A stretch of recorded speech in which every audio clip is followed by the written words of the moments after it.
Əsl yayın izdüşümü günəşin ən isti şüalarının torpağa öpdüyü, hər küncündə bərəkətin və ümidin qoxusunun yayıldığı Günəşliyə adlı kiçik kənddə yazın gəlişi ilə birlikdə həqiqi yay möcüzəsi başladı. Bu kənd uzun illərin keçdiyi, hər daşında və hər ağacında minlərlə hekayənin, nəsillərin əzəmətli izlərinin qalıntısını daşıyan bir yer idi. Hər səhər dağların zirvələrindən süzülən işıqlar kəndin üzərinə yumşaq, lakin isti bir parıltı bəxş edir. Torpaq, çay və havanın bir-birinə qarışdığı o nadir anlar insanın ruhunu dərindən titrədirdi. Kəndin mərkəzində yerləşən qədim mədrəsəyə binası nəsillərin hikmətini və ənənələrini daşıyan bir abidə kimi parıldayırdı.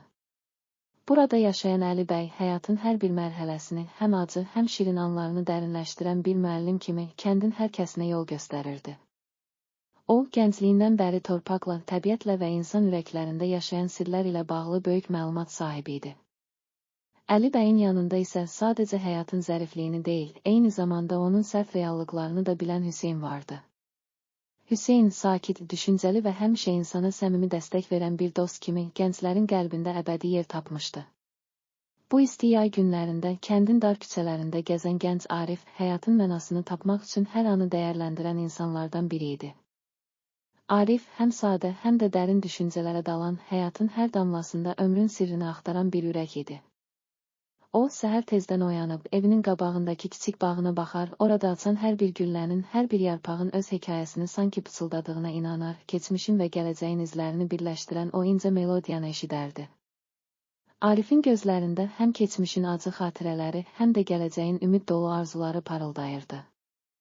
Günəşli kəndinin ətrafı bərk qayalı dağlarla, uçsuz-bucaqsız geniş çəmənliklərlə və axan çayların sərin suları ilə əhatə olunmuşdu.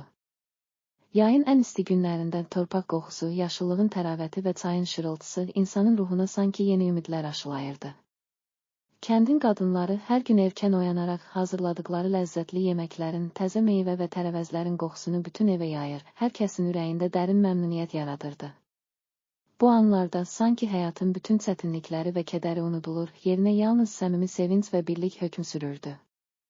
O yay günlərindən birində kəndin ən gözəl qızı Leyla səhərin ilk işıqlarını izləmək üçün evinin pəncərəsindən uzaq dağlara doğru baxırdı. Leylanın ürəyi, gəncliyin canlılığı və sevinci ilə dolu idi. Onun gözlərində həm də dərin düşüncələr və gələcəyə dair inam izləri görünürdü. O, nənəsinin ona danışdığı qədim nağılları xatırlayaraq, hər bir kəlmədə insan sevgisinin, mərhəmətin və səmimiyyətin əbədiliyini hiss edirdi. Leyla üçün yay yalnız istilik və ləzzət demək deyildi, o, həm də hər kəsin qəlbində yanan o əsl həyatın izdüşümünü, acı ilə şirin, kədər ilə sevincin bir araya gəldiyi, təcəssümünü ifadə edirdi. O gün kəndin meydanında böyük bir bayram hazırlaşırdı. Kəndin yaşlıları Əli bəyin rəhbərliyi ilə keçmişin ənənələrini canlandırmaq, gənclərə həyatın dərin mənalarını öyrətmək üçün qədim dastanları, şeirləri və xalq nağıllarını səsini ucaldaraq oxuyurdular. Bu bayramda hər kəs təkcə keçmişin xatirələrini yad etmək deyil, həm də gələcək üçün ümid dolu addımlar atmaq məqsədi daşıyırdı. Hüseyn o gün çay süfrəsində yığılmış insanlara həyat əslində hər çətin anın ardından gələn yenilənmə və ümidin simvoludur, deyə səmimi sözlər söyləyirdi. Onun səsi nəhəng dağların sükutunu, axan çayın nəbzini və kəndin hər küncündə yaşayan insan ürəklərinin səmimiliyini əks etdirirdi. Bayramın ən isti anlarından biri kəndin meydanında quraşdırılan səhnədə baş verdi. Arif, gənc yaşına baxmayaraq, həyatın hər zərrəsindəki incə detalların fərqində olan, düşüncəli və dərin bir insandı. O, səhnəyə çıxaraq əsl yay deyə sözlərinə başladı. İnsan ruhunun sınağı həm acı, həm də şirin anların, sevginin və mərhəmətin bir-birinə qarışdığı o nadir vaxtdır. Bu isti günlərdə torpaq, göy və dəniz bir-birinə danışır, hər kəs öz həyatının parçasını bu böyük nağılın bir hissəsi kimi yaşamalıdır. Arifin səmimi sözləri bütün dinləyicilərin qəlbində dərindən iz buraxdı. O, sanki Tolstoyun romanlarında təsvir olunan geniş mənzərə və dərin insan duyğularını birləşdirərək, həyatın hər anının nə qədər qiymətli olduğunu anlatmağa çalışırdı.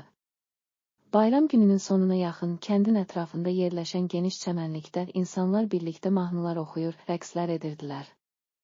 Gözəl çiçəklərlə bəzədilmiş meydan o gün sanki həm əzəmətli təbiətin, həm də insanlıq tarixinin canlı şahidi idi. Leyla və Arifin gözləri bu anın sehrinin, bir-birinə bağlılığın və sevginin simvolunu əks etdirirdi. Hər kəs yaşadığı çətinlikləri, keçmişin acı dərslərini və gələcək üçün olan ümidlərini bir araya gətirib, birlikdə yeni bir səhifə açırdı. O anlarda kəndin hər küncündə, hər daşda, hər ağacda əsl həyatın iz düşümün insana xas duyğuların bir ahənginə çevrilmişdi. Gecə çökəndən bayramın şənliyi davam edərkən səma ulduzlarla bəzənmiş, hər kəs ürəyində dərin bir sükunət tapmışdı. Əli bəy axşam süfrəsində toplanan insanlara baxaraq, əziz dostlar, deyə söz aldı, bu isti yay günlərində biz yalnız keçmişin xatirələrini yad etmirik, həm də gələcəyin ümid dolu səhərlərinə inamla addımlayırıq. Hər birimiz bu torpağın övladları olaraq həyatın hər çətinliyində sevgi və mərhəmət ilə əsl dəyərlərimizi yaşatmalıyıq. Onun sözləri kəndin sükut dolu gecəsində sanki ilahi bir nağılın parçası kimi hər kəsin qəlbində dərindən yer aldı. Növbəti günlərdə quraqlığın və keçmişin izlərinin yaratdığı çətinliklər bir qədər unudulduğu torpaq yenidən nəm aldı. Axan çaylar öz sularını tapdı və hər kəs o isti yay günlərinin gətirdiyi yeni ümidlərlə dolu, həyatın hər anını daha da dərinləşdirərək yaşamağa başladı. Arif, Leyla və Hüseyn hər biri öz iç dünyalarında həyatın incə dərinliklərini kəşf etməyə davam edirdi. Arif, dağ yollarında tək-tənha gəzirkən hər bir quş səsi, hər bir külək əsintisi ona keçmişin və gələcəyin əbədi dialoqunu xatırladırdı. Leyla isə evinin bağçasında açan hər bir çiçəyin, quşların səmimi nəğməsinin şahidi olaraq həyatın nə qədər incə və dəyərli olduğunu bir daha kəşf edirdi. Kəndin insanlar arasında yayılan bu səmimi atmosfer yalnız yay mövsümünün gətirdiyi təbiətin gözəlliyi ilə məhdudlaşmırdı. O, eyni zamanda insanın öz içindəki zəiflik və güc, həm acı, həm də şirin duyğuların bir araya gəldiyi əsl həyatın mənzərəsini də əks etdirirdi. Hər kəs öz həyatında qarşılaşdığı çətinliklərə baxmayaraq bir-birinə olan dəstək və inamla gələcəyin hər səhərini sevinc və ümidlə qarşılamağa çalışırdı. Kəndin dar küçələri, qədim divarları və geniş çəmənlikləri sanki hər kəsin qəlbində yanan o əbədi işığı, sevgi və mərhəməti daşıyan bir simvola çevrilmişdi. Beləcə Günəşliyə kəndinin sakinləri əsl yay mövsümündə yalnız isti hava və parlaq günəşlə deyil, həm də öz ürəklərində yaşayan sarsılmaz inam, sevgi və ümidin ən təmiz ifadəsi ilə yaşadılar. Onlar hər gün həyatın dərin mənalarını, keçmişin öyrətdiyi dərsləri və gələcək üçün olan əbədi arzuları bir araya gətirərək hər anı səmimi və dəyərli yaşamağı bacardılar. Hər kəs üçün bu yay sadəcə istilik və əyləncə deyildi, o, insanın özündə əsl həyatın iz düşümünün, dərin hissləri və mənəvi zənginliyi aşkara çıxaran bir möcüzə idi. Bu hekayə Tolstoyun geniş ürəklə insanın zəiflikləri ilə birlikdə gücünü, həm acı, həm də şirin anların dərinliyini bir araya gətirən o əsl həyat nağılının təcəssümü idi.